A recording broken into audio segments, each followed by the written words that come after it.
Bueno, Guten Abend a toda la tropa. Esto debería haber estado ya grabado el 23 de octubre, pero por circunstancias sistemáticas me fue completamente inviable. Sí que, vamos, a la hora estuve, pero no me dio tiempo a grabarlo con la intencionalidad para lo que está hecho esto. Y ya que me habéis visto un poquito el careto, me lo quito, porque aquí lo importante es lo que hay detrás. Vamos a ver si consigo compartir la pantalla.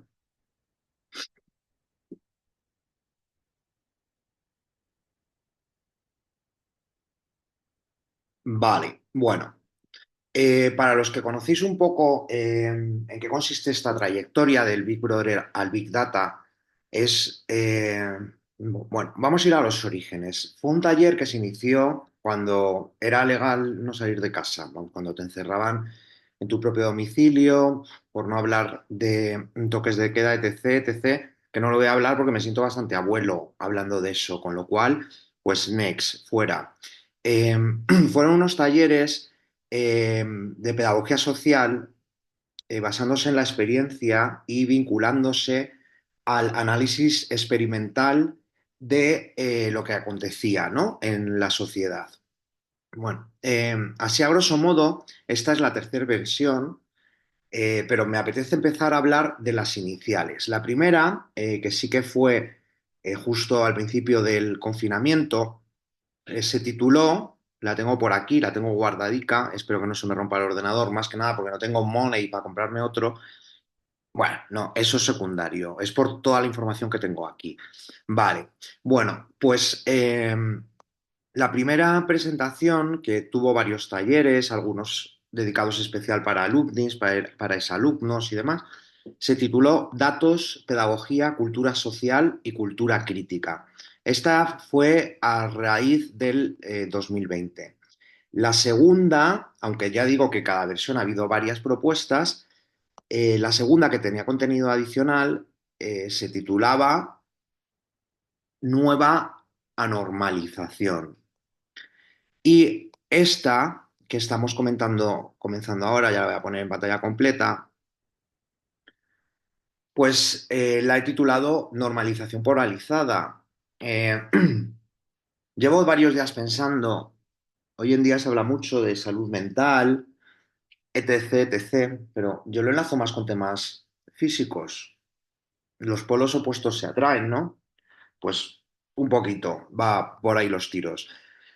Y con esa intención también está vinculada esta argumentación, que es de la fibra emocional a la fibra motora. Al final, pues gracias a la física y gracias a la química, pues tenemos emociones, y cómo podemos dejar de macerar propiamente una emoción y exportarla a una acción sin que repercuta negativamente hacia los demás, porque somos muchos. Y es que realmente lo que a mí me puede resultar que no ofende, a otra persona sí. ¿Y para qué se necesita tener en ese aspecto? Pues argumentos, explicaciones de la acción.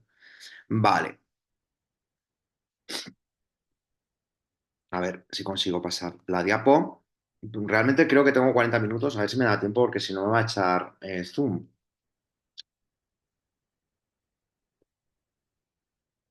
Por supuesto que estoy fumando. Viva la televisión de los años 70, que ya me lo habréis escuchado alguna vez, aunque no se me ve. No obstante, yo prefiero que salga la gente fumando y bebiendo en la tele a que haya muertos. Pero bueno, en fin. Bueno, esta es la programación de este taller versión 3. Es donde estamos. Han pasado ya, pues camino de 5 años, ¿no? De esta nueva visión social.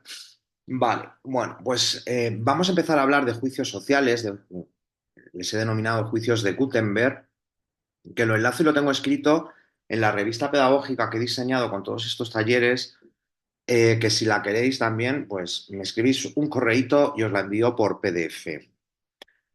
Vamos a hablar de criterios, he hablado antes que cuando conviertes una fibra, una emoción en una acción, pues hay que tener claros unos argumentos, pues ahí enlazan los criterios.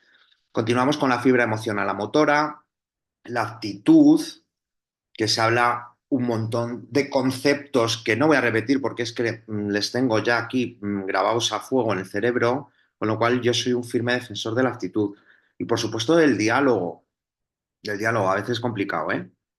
El magazine, que os hablaré de la revista, de cómo van las cosas, algo que casi todos los días pienso en ello, que son los Ortegas y los Ramones, perdón, los Ortegas, ojalá hubiera varios, es Ortega y los Ramones, Ortega y Gasset y Ramón Cajal y Ramón Gómez, que es cuando realmente se pensaba más allá de la serie que iban a poner en Netflix en esas épocas, ¿no? El ideario de la enfermedad vírica, la incidencia generacional, que vamos a decir, ¿qué es eso? Bueno, pues ya lo veremos. La inteligencia artificial y la pedagogía versus el trabajo. Vale. Está todo explicado en la primera sección de la revista, la edición que publiqué en el mes de mayo de 2024. Hablo de los juicios de Gutenberg, que son juicios sociales. Eh, es algo como bastante innato, ya no solo en las Españas, sino en el mundo, que cuando sucede algo todos callamos, agachamos la cabecita, pero cuando pasa el tiempo y se descompone algo que realmente no era correcto, nadie se responsabiliza. Pues de algún modo sí que tendría que tomar conciencia de cosas que no están bien y por lo menos tener el argumento y la capacidad que crítica de poder decirlo, ¿vale? Os voy a poner este pequeño fragmento. Eh, Creo que la traducción, yo me la he visto como dos o tres veces esta película. Eh, Está enfocada en una novela, ahí lo tenéis indicado, de los años 40 y demás. Se tradujo como El manantial, pero bueno, los que sabéis inglés, el argumento original de esta película es de Fontainehead, con lo cual vamos a proceder a ver este vídeo, a ver si está bien enlazado y se puede ver. Todos los hombres para que actúen juntos y se esclavicen. El parásito afirma que el hombre es solo una herramienta para ser utilizada, que ha de pensar como sus semejantes y actuar como ellos, y vivir la servidumbre de la necesidad colectiva prescindiendo de la suya. Fíjense en la historia. Todo lo que tenemos, todos los grandes logros, han surgido del trabajo independiente de mentes independientes. Y todos los horrores y destrucciones, de los intentos de obligar a la humanidad a convertirse en robots sin cerebros y sin almas, sin derechos personales, sin ambición personal, sin voluntad, esperanza o dignidad. Es un conflicto antiguo, tiene otro nombre, lo individual contra lo colectivo. Bueno, pues ahí queda bastante explicado en un fragmento que, por supuesto, creo en el cine como elemento de comunicación y formativo. Pues ahí queda todo bastante clarito. Por supuesto, lo veremos más adelante. Yo no concuerdo nada con el nuevo ideario de inteligencia artificial, luego os lo explicaré, pero que lo sepáis. Es decir, que si la inteligencia artificial produce unos fallos de serie en el medio largo plazo, todos los que han apoyado y han afirmado que la inteligencia artificial es viable y no me vale el concepto, no, es que hay que enseñar a utilizarla bien. Pues no, disculpe, usted está enseñando un producto y luego hay una libertad para enseñarla como, o para utilizarla como... De ahí usted no es responsable, pero sí apoyar un elemento que tiene connotaciones negativas, que luego las veremos. Bueno, pues este ideario de los juicios sociales, de los juicios de Gutenberg, surgieron a raíz de actos que yo no veía del todo muy correctos, en un momento del que no me quiero ni acordar porque me siento un poquito abuelo, ¿no? Es actuar o no actuar, una inacción para no salir del rebaño. Y al final eso tiene repercusiones de algún modo, porque te hace cómplice. Criterios críticos para fomentar una transformación de estructuras, que es que al final, si esos criterios críticos, que, insisto, no lo digo yo solo, en esa novela que os acabo de mencionar también se habla de ello, que se necesita un pensamiento de algún modo individual para que se transformen las cosas. Interesante este diario al final las estructuras débiles y sin criterios se acaban derrumbando. Pues chico, ¿qué más dará que se derrumben con algún modo de programación que sin ellas, ¿no? Por lo menos sabiendo hacia dónde, qué escenario nos encontramos. Bueno, los criterios enlazan con ideas que rima de algún modo con criterios críticos, ¿no? Empiezan como por las mismas letras, ¿no? Eh, Se deben programar, se deben incidir, se deben tener en cuenta qué elementos hay que valorar o cuáles se quieren transformar. Y por supuesto hacer propuestas de mejora.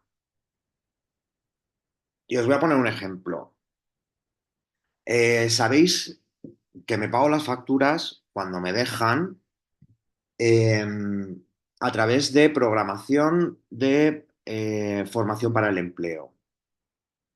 Vale.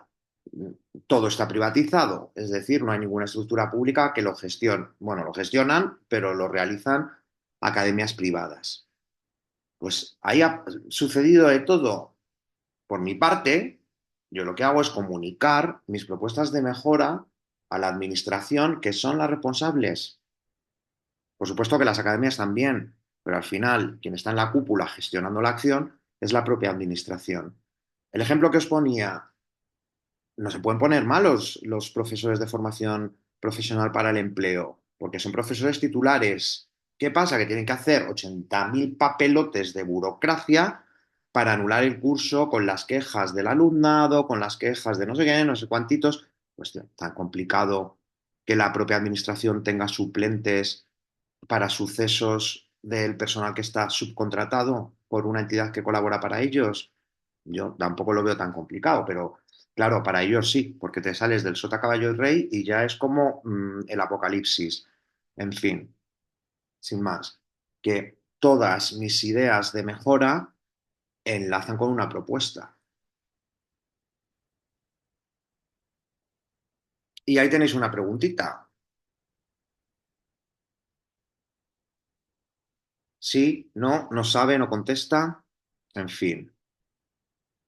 Bueno, pues esto esto es un ejemplo que traía, que el otro día, cuando salía yo de la oficina dirigiéndome a irme a tomar un café, porque hasta que no me tomo un café no soy persona, puse un pie en la calle y me encontré estas dos credit card, bueno, o debit card con contactless en la calle y pues dije, bueno, al primer agente que me encuentre, pues se las encasqueto. Claro, con foto, con fotito, a ver si sucede algo y me lo encasquetan a mí la responsabilidad. Pues una pregunta, no es por dármelas de nada, ¿eh? Pero como aquí la mayoría es la que más acierta en una decisión, en un ideario, mayoritariamente esto hubiera sucedido, no se sabe. Bueno, un poco más de lo mismo. Los criterios críticos al final muchas veces son tomados como ofensas. Y los criterios críticos son argumentos con un ideario de elementos de mejora para transformar estructuras que se encuentran en un estado, pues que desde perspectivas basadas en la experiencia, pues no es muy sólido. Vale, esto lo he sacado desde la revista de Pedagogía Social del Big Brother al Big Data, que como os he comentado, acaba de terminarse la primera sección, estamos en la segunda sección, que a ver si para diciembre, enero se puede publicar. Muchas veces la he denominado en los episodios nacionales actuales. Mm, De algún modo tiene alguna connotación o paralelismo. Bueno, pues este es el ideario que saqué a través de una reflexión y una visualización. Los criterios se deben adecuar para estar fundamentados en tres ramas que deben converger con constancia. Me encanta el concepto de convergencia. Es ese elemento en el que entramos en la zona euro en el año 2002 fue, pero claro, lo único a lo que nos hemos adecuado es a la convergencia de índice de precios de consumo, porque el salario, pues como que no ha convergido por igual. Bueno, pues tiene que converger en estas tres ramas, en estas tres estructuras. Pedagogía, conocimiento verificado y enseñanza. Conocimiento verificado, si es que al final, siempre he dicho que al final el estudio de una técnica o de una ciencia eh, de forma prolongada, es decir, universitario, te otorga un criterio verificado. Bueno, pues pedagogía, conocimiento verificado y enseñanza. La rama 2, artes, diseños, simbologías, ciencias, autoridad, seguridad, estructura y construcción. Y otra rama de criterios vinculados a una transformación estructural. Administración, oficios, agricultura, ganadería y comunidad. Os sonarán todas estas ramas vinculadas a los criterios, pero están enlazadas de este modo hoy en día. Hay que dar la pregunta. Se me olvidaba indicar que en la última rama indica aspectos rotativos.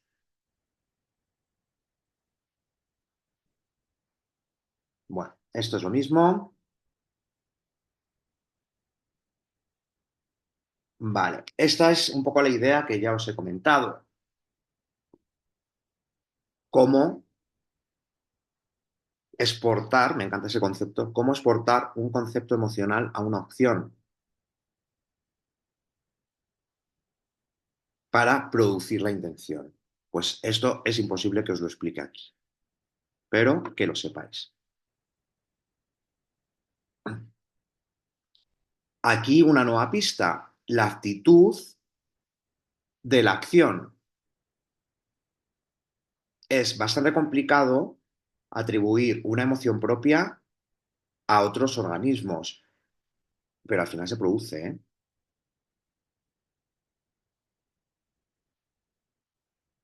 Como también nuestras sociedades están basadas en una dependencia emocional.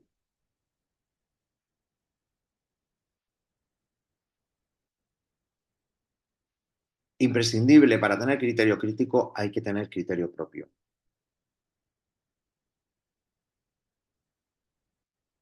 Es muy complicado,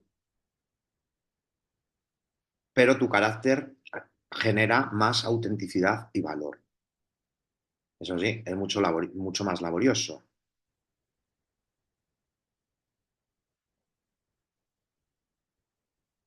Para el diálogo, cierto es que el silencio es un argumento sin faltas de ortografía, por supuesto. Quizás el grito más potente, pero en una fase de diálogo, el silencio es falta de responsabilidad. Hay muchas veces que yo agradezco los nos, que tengo que averiguar yo, imaginarme si mi respuesta se ha quedado en spam, me han pirateado el correo y no me has contestado. ¿Lo tengo que averiguar yo? ¿O que he decidido desinstalar WhatsApp de mi móvil porque estoy hasta las narices de interferencias? ¿Lo tengo que adivinar yo para saber si es un silencio, si me estás diciendo un sí o un no? Bueno, como os he comentado, esta es la portada de la primera edición en la que argumento de todos estos aspectos. Bueno, ahora os entregaré la programación. La primera sección ha sido traducida al catalán. En euskera estamos ahí intentando, nos dicen los compañeros del pueblo vasco que estamos locos los castellanos, pero bueno, al catalán se ha traducido. Y como digo, la segunda sección que la formarán otros 10 o 15 episodios, pues intentaré que salga en diciembre o en enero. Bueno, aquí vemos parte de la sección que gracias a un compañero kiosquero de Gran Vía, pues ha podido estar visible en un kiosco de la Gran Vía, pero nada, ahí solo interesan los buses de 2 pisos turísticos.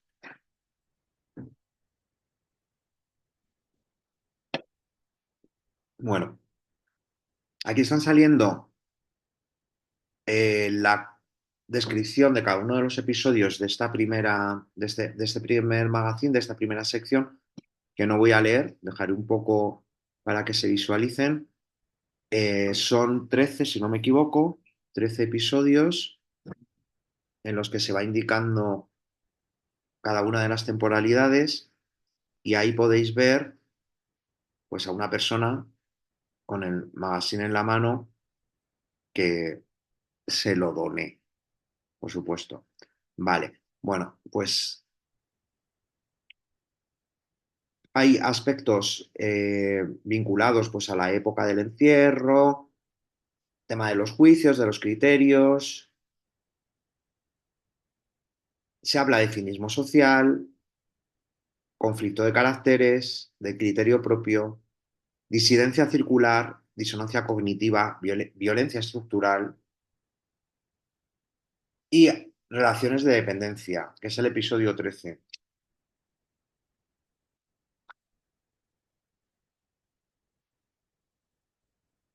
Bueno, muchas veces creo en las causalidades. Pues hace poco me encontré este fragmento, es una hoja, ¿dónde la tengo? Aquí está. Es la hoja 17-18 de la España invertebrada de José Ortega de Gasset, que tampoco veo mucha diferencia a la actualidad, ¿no? Es una obra de principios, si no me equivoco, de principios del siglo XX.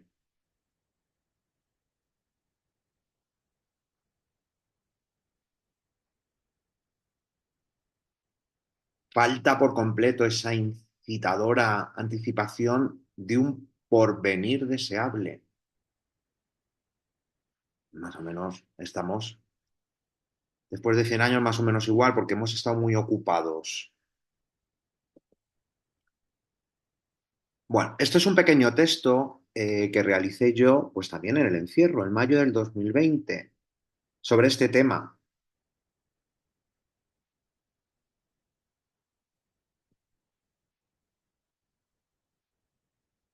Toda nación, dice Ortega, es la expresión de un gran proceso de incorporación. Según Mommsen, en eso consiste la historia de Roma y, a juicio de Ortega, también la de Castilla. Sin embargo, la historia de una nación no es tan solo la de su periodo ascendente o de totalización. El tiempo de las incorporaciones debe comprender también la historia de su decadencia o de su dispersión, el tiempo de la desintegración. Eso que nos suele gustar nada. Vamos a leer el final. Solo estos 3 párrafos supondría que cualquier periodista de la prensa de nuestro país pudiese quedar sin financiación.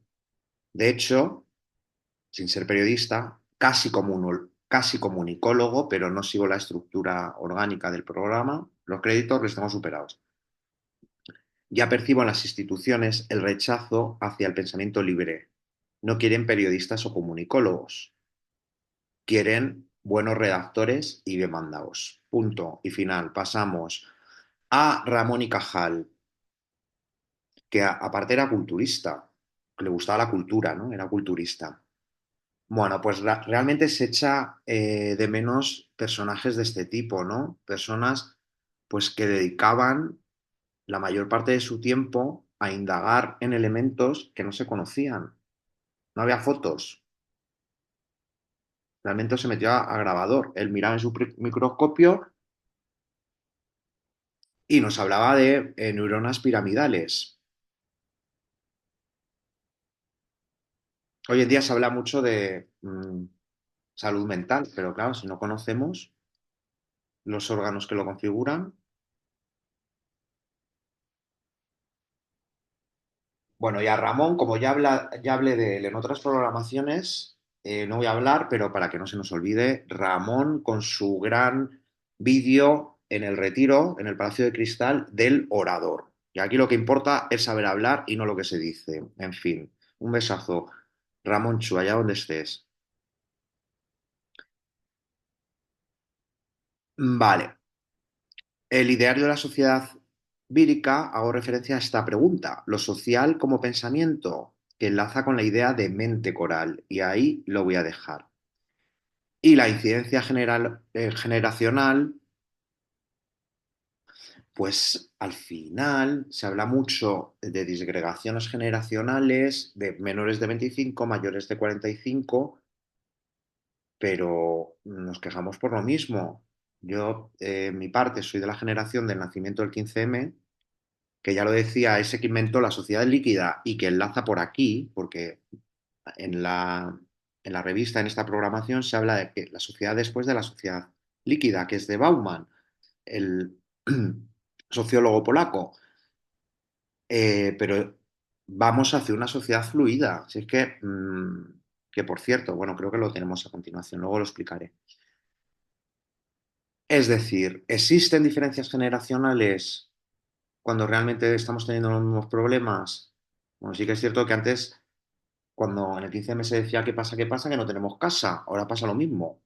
Antes no se hablaba de alquiler, se hablaba de casa, que podía ser alquiler o compra, pero ahora estamos prácticamente igual, con lo cual es un criterio porque explica una reflexión lógica que quizá no haya tantas diferencias. La inteligencia artificial. Vale, esto es importante. En una publicación en la famosa red social de networking LinkedIn, escuché, me parece muy útil utilizar la inteligencia artificial porque así desarrollamos nuestro tiempo restante en la empatía, la asertividad. ¿Qué cojones me estás contando? ¿Qué me estás diciendo? Primero, la inteligencia artificial utiliza eh, argumentos de un creador, de un autor o autore o como se diga, que están por ahí furulando en red. Primero, no indica y estamos capacitando al personal al que le estamos mostrando una herramienta sin que se valore la creación, con lo cual eso ya de por sí no tiene su lógica. Y segundo, la inteligencia artificial quita procesos cognitivos básicos que fomentan el aprendizaje. Es decir, voy a pensar cómo lo planifico, cómo lo estructuro, qué ideo, buscar información. Todo eso con la inteligencia artificial se nos va. Y es otro elemento también a tener en cuenta, que ahora hay millones de personas fomentando el uso de la inteligencia artificial. ¿Por qué? Si dentro de unos años nos quedamos todos sin la capacidad de raciocinio y sin la capacidad de pensar, bueno, es que así nadie va a ser responsable porque nadie va a pensar. Pero si apoyas algo que no contrastas simplemente porque la mayoría lo utiliza y porque te genera tu parné, te responsabiliza de algún modo.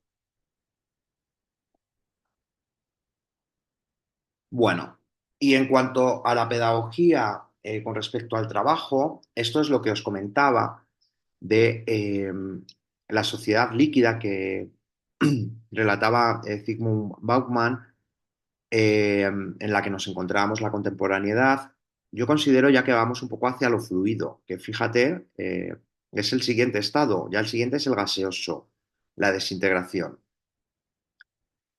Bueno, en cuanto a lo educativo, ¿en qué tenemos que centrar los procesos educativos? Casi me ha salido catalán, educación, ¿no? ¿En qué tenemos que enfocar lo educativo? ¿Hacia la realización de un trabajo o hacia la toma de conciencia de criterios, valores, argumentos?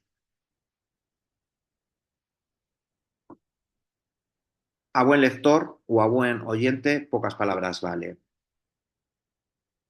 Vale. Aquí indicar dos elementos, muchas veces procesos de mejora, como nos movemos por círculos, cuando indicas un proceso de mejora, dentro de todos los círculos hay enfoques ideológicos que es que como te los saltes una coma, ya next, vete a otro círculo. Bueno, pues eso también se debería analizar.